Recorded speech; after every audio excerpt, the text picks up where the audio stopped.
Have you ever been somewhere new, maybe a new city or, just a different social gathering and felt like you were just stumbling over your words, trying to connect? Oh, absolutely. You know what you want to say, but getting it out smoothly, make that connection, Mm-hmm. it feels, well, kind of random sometimes. Exactly. Yeah. Random. But here's the thing. What we found is that everyday chats, they aren't really chaotic at all. They actually have their own kind of rhythm, like predictable patterns underneath. That's spot on.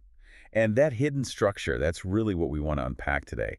This deep dive is all about getting to grips with the fundamental bits and pieces of common English conversations. Yeah, and we're drawing from a really great source for this. Lots of dialogues from the YouTube channel Easy English Practice, specifically their Basic English Conversation for Beginners series. Right.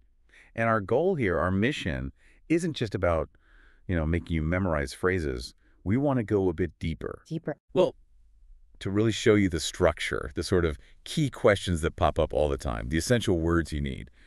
Basically, the tools to handle a whole range of everyday situations confidently. Okay, so everything from meeting someone new to maybe like going to the bank or sorting out your phone plan. Exactly. Think of it as a kind of shortcut, maybe. A way to feel more prepared and less like you're guessing in those common scenarios. It's about understanding why we say things, not just what we say. All right, let's dive in then. Starting with maybe the most fundamental thing, just meeting people. That first exchange. It seems so simple, doesn't it? It does. Hi, I'm Name. And the other person saying, nice to meet you. It feels basic. But crucial, you're saying. Totally crucial. It's like Yeah. the handshake of conversation. It sets the stage, shows you're both willing to talk. It's simple, but it's the necessary first step. Okay. And once you've done that handshake, what happens next? Is it just random questions then? Well, that's what's interesting. It's usually not random. There's often a pretty predictable flow of getting to know your questions. We see this clearly with the examples, like Alex and Sophie or Jake and Olivia in the dialogues. Ah, okay. So there's a pattern. Like what sort of question? Yeah, it's definite sequence. It's usually things like, where are you from? That's a big one. Then maybe, why are you here? Mm-hmm. Like, are you visiting, working, studying? Right. The context. Exactly. Yeah. And then, what's your job? Or what do you do? Or if they mention studying, you follow up with, what do you study? And often, do you like it? So you're building a quick picture. Precisely. Think about Alex first. He's an English teacher from Spain, but later we find out he moved from Madrid and works at a design company.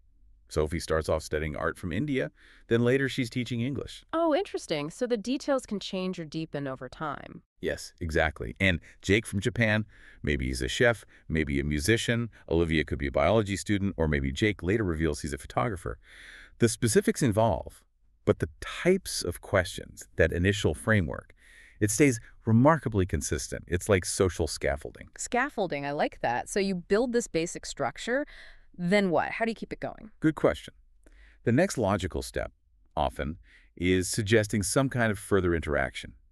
It signals you're interested in continuing the connection beyond just this first meeting. Ah, okay. So this is where you get phrases like, um, want to grab a coffee sometime. Exactly. Or, would you like to practice English together, if that's relevant? Yeah. Or even just, do you want to exchange numbers? Right. We saw Alex and Sophie planning coffee for Saturday, and Jake and Olivia aimed for coffee the next day at 3 p.m. Yeah. Or, in another dialogue, Alex and Sophie just decide to swap numbers. The point is, the conversation shifts from gathering basic info to creating a possibility for the future. It's a transition. Makes sense. So that covers meeting new people. But what if you already know them? You're just making plans with friends. Does the structure change them? It shifts focus, definitely. Hmm. But there's still a clear structure. You move from discovery to, well, logistics, really. Logistics. Okay. So you start by suggesting something. Usually, yeah. You'll hear things like, are you free this weekend? Or do you want to do some? Maybe a specific suggestion like, how about watching that new movie? Initiating the idea. Right. And then comes the negotiation part. This is all about the practical stuff. Okay, like hammering out the details. Exactly. What time works for you? Where should we meet? Should we eat first? Do we need to buy tickets beforehand? All those little questions to make sure it actually happens smoothly. Like planning the action movie and dinner at the pizza place meeting Saturday at 5:30 p.m. Or the other example, hiking Blue Mountain Trail, meeting Sunday 8 a.m., remembering snacks and water. Precisely. It's all about coordinating. And, this whole process, even making plans over the phone, follows a similar logic. Ah, phone calls. Right. How does that work? Well, You start by establishing contact, confirming who you're talking to. It's usually very direct. Hello, is this Grace? Yes, this is Grace speaking. Simple confirmation. Then you state your reason for calling. And often, especially with plans, the call might be about changing something. Okay, like rescheduling. Yeah, so you'll hear things like, I'm calling about our meeting on Saturday. Then the suggestion for a change. Something's come up, can we maybe change the time? And then the negotiation again. What time works better for you? Exactly, like Grace and Daniel changing their Saturday meeting to 3 p.m. at the coffee shop, or maybe in another scenario, shifting it to 1 p.m. at the Park Cafe. It's collaborative problem solving, essentially, finding a new time that works for both. It's fascinating how structured it all is when you break it down. Okay, so we've talked social connections. What about more functional interactions, like everyday transactions, shopping, for instance? Right, shopping, a very common scenario. And And yes, the patterns hold. The first step is usually getting attention or stating your need. excuse me, I need some help, or maybe more specific, excuse me, where can I find the bread? Exactly. And that opens the door for the next pattern, gathering specific information about the item. Okay, so asking questions. Loads of questions, depending on what you're buying. In a supermarket, it might be, is this bread fresh? What kind of milk do you have? How much is this? We see examples like white bread for $2.99, whole wheat, $3.50. Or different types of milk, maybe $4.25. Eggs for $3.99, strawberries, 2 for $5. It's about price, type, freshness. Got it. And for clothes, it's different questions. They're specific, same pattern. You're asking about size. What size do you wear? Color, do you have this in blue? Fit, how does it look? Is it too big? Maybe material, is this waterproof? Like with a winter jacket. And price, of course, the blue shirt is $35, but the white one's on sale for $25. And electronics, even more details. Oh, yeah. Wi-Fi, battery life. How long does the battery last? Warranty. Does it come with a warranty? Features, does it have a good camera? Like comparing laptops, one for $699, maybe another cheaper one with less memory for $499. Or checking smartphone specs, Android versus iPhone, camera megapixels, video quality. The core idea is the same. You have a need, you ask targeted questions to see if the item meets it. And then, once you've decided, The closing is usually quick and efficient. Okay, I'll take it. followed by the payment question, cash or card? Yep. And then the transaction ends with, here's your receipt. Yeah. It's a very clear, standardized sequence. Okay, so shopping follows a clear path. What about getting around asking for directions? That feels like it could be messy. It can feel that way if you're lost, but the conversation itself usually starts clearly. Again, stating your need. Excuse me, I think I'm lost. Or excuse me, I'm looking for the library. Right. A clear request for help or information. And then you get the directions. Which can be like, go straight for 2 blocks, turn right at the bank, that sort of thing. Exactly. Step-by-step instructions. But the crucial part here is your role as the listener asking clarifying questions. Ah, checking you understood. Like, sorry, turn right at the bank. Or is it a big building? How long will it take to walk there? Precisely. Or asking about alternatives, like, can I take a bus instead? We see this with directions to the library. It's a 10-minute walk, or you can take bus number 5 from across the street. Or the City Art Museum, 3 blocks left of the supermarket, only 5 minutes from the train station.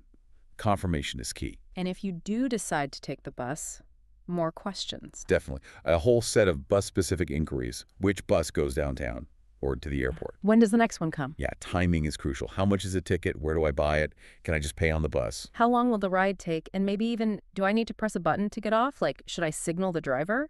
All essential details. Like finding out bus hashtag 23 goes downtown every 15 minutes. The next is at 9:45 a.m. It costs $2.50, takes about 20 minutes at 7 stops. Or that bus hashtag 45 goes to the airport and you catch it across the street near the big hotel.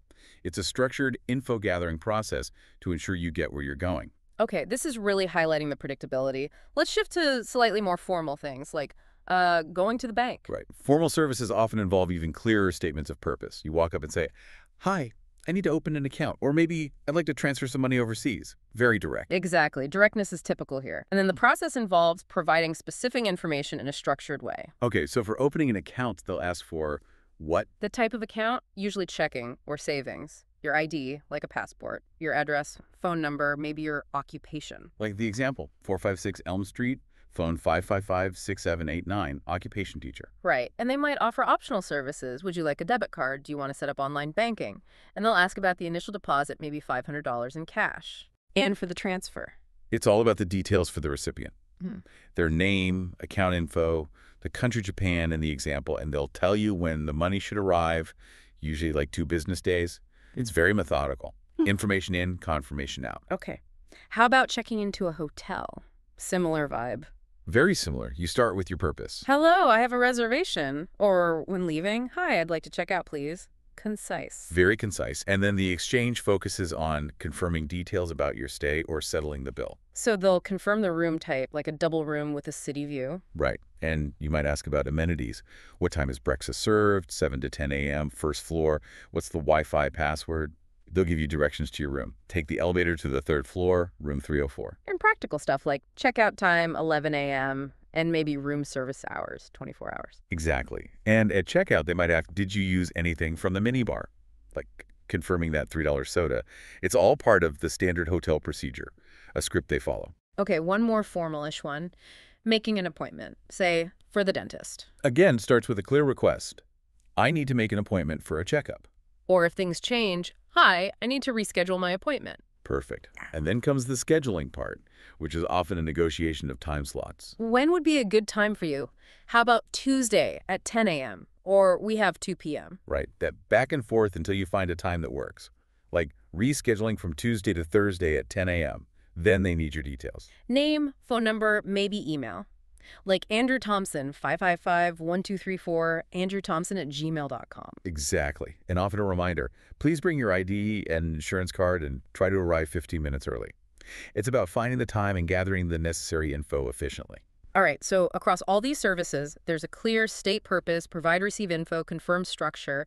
What about just talking about yourself, like describing your daily routine? Is there a pattern there too? Oh, definitely. Even casual chat about routines often follows a predictable sequence of questions. It helps build a picture of someone's typical day in a logical order. Okay, so what kind of questions are we talking about? It usually starts at the beginning of the day. What time do you usually wake up?